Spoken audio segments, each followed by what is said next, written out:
While internal components and features may vary by brand and model, the installation instructions covered are applicable for the Maytag dishwasher models listed.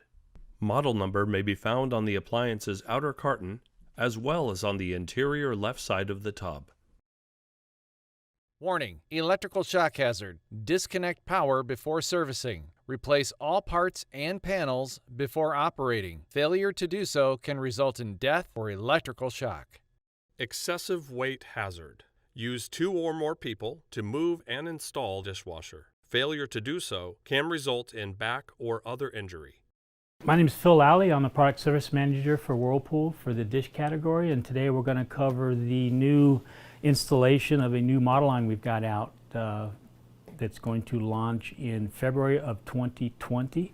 It's a new design dishwasher from the ground up, so there are some installation differences from what you're used to in the past. We're going to cover a KDPM 804 model today. So now we're going to plug in this drip pan float assembly, that orange wire that you disconnected when you took it off. Just plugs into the back. So once you get it plugged in, it'll stop beeping at you now. And to slide it back in, there's a piece here that has to align with this shelf on both sides.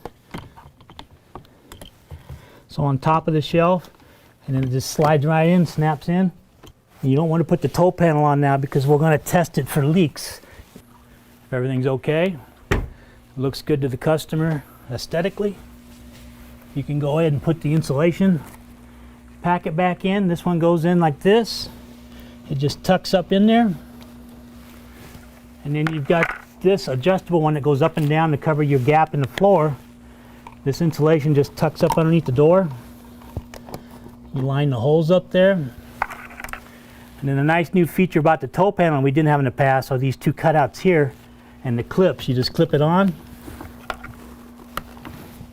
both sides, and now it pretty much stays there while you find the screws and line up the holes.